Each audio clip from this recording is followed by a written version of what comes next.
Kehadiran Christine Hakim kali ini dalam rangka menghadiri film screening sekaligus diskusi seputar film yang berjudul Cut Nyak Dien yang diperankan langsung oleh Christine Hakim sendiri. Kegiatan ini merupakan satu dari rangkaian kegiatan roadshow untuk merayakan 50 tahun perjalanan Christine Hakim berkarya di bidang perfilman. Roadshow yang diselenggarakan sepanjang tahun ini telah diadakan di beberapa wilayah Indonesia, yakni Yogyakarta, Bandung, dan Aceh. Makassar sendiri, khususnya Universitas Hasanuddin, menjadi titik keempat yang menjadi tempat penyelenggaraan film screening Entol kini. Digawangi oleh Direktorat Inovasi dan Kekayaan Intelektual Universitas Hasanuddin, berkolaborasi dengan Departemen Sastra Indonesia, Fakultas Ilmu Budaya Universitas Hasanuddin. Kegiatan ini sukses digelar di Baruga Prof. Amiruddin. Rektor Universitas Hasanuddin turut hadir dan memberikan sambutan dalam kegiatan ini. Dalam sambutannya, ia menyampaikan bahwa Christine Hakim merupakan figur yang harus dicontoh oleh mahasiswa saat ini. Sebelum pemutaran film dimulai, nuansa haru sempat memenuhi ruangan, tatkala Christine Hakim sedikit menceritakan pengalaman batin yang ia rasakan saat mengenang para tokoh pahlawan. Dalam sebuah pengantar yang ia bawakan, ia berharap sesuai dengan namanya, mahasiswa Universitas Hasanuddin dapat menghidupkan spirit tokoh Sultan Hasanuddin di era saat ini. Memasuki sesi yang paling dinantikan, yakni pemutaran film Cut Nyak Dien. Pemutaran film berlangsung khidmat dengan dibersamai oleh Christine Hakim, pemeran tokoh Cut Nyak Dien dalam film tersebut. Usai sesi nonton bareng, dibuka sesi tanya jawab. Christine Hakim berdiskusi langsung dengan para peserta seputar proses pembuatan film, amanah yang terkandung dalam film, juga sedikit menceritakan perjalanannya dalam dunia perfilman selama kurang lebih 50 tahun ini. Kita harus kembali menggali sejarah perjuangan bangsa Indonesia, ya.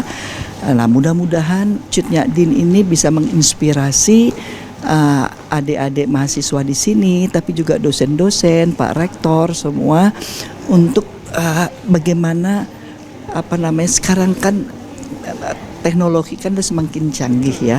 Nggak harus kalau film layar lebar mungkin juga biayanya tinggi, ya, tapi seperti gagasan Pak Rektor tadi, serial misalnya, ya dibuat tentang Hasanuddin, Sultan Hasanuddin gitu, ya.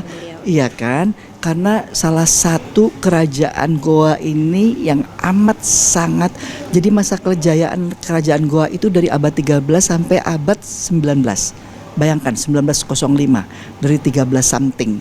Itu 6 abad. 6 abad loh kejayaan kerajaan Goa. Itu kan luar biasa.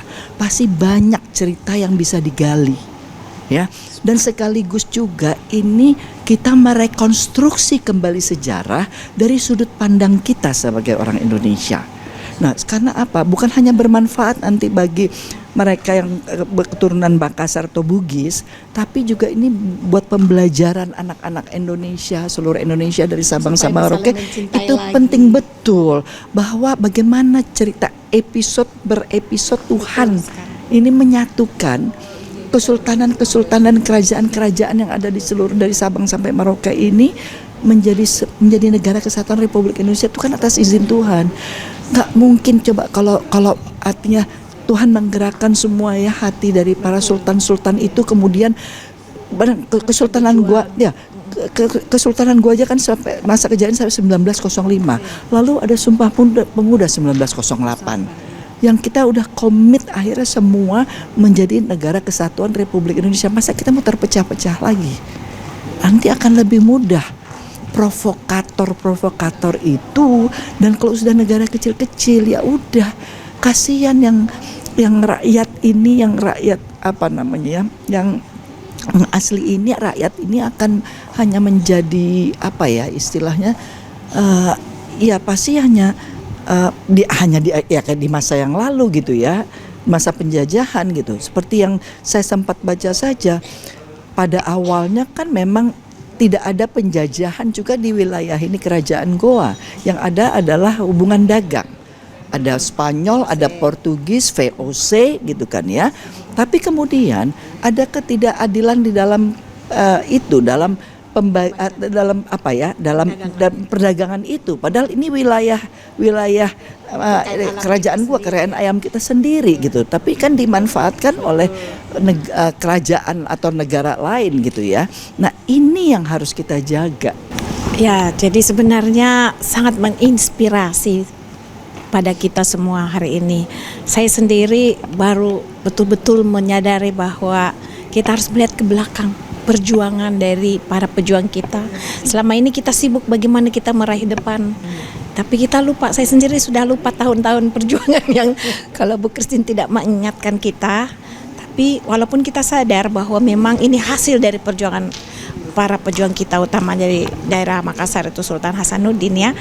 Tapi makna dari itu kita kadang lupa, kita udah keasikan, keenakan mengejar segalanya tanpa melupakan nilai-nilai luhur dari perjuangan pahlawan kita, utamanya pahlawan di lokal seperti Bapak Sultan Hasanuddin. Itu yang harapan kita ke depannya, mungkin kita jadi pembelajaran baik kita pengajar maupun mahasiswa untuk lebih menggali lebih jauh lagi dan mengambil pelajaran dan hikmah dari setiap perjuangan pergerakan mereka sebelumnya. Dan ini menjadi tugas kami para pendidik.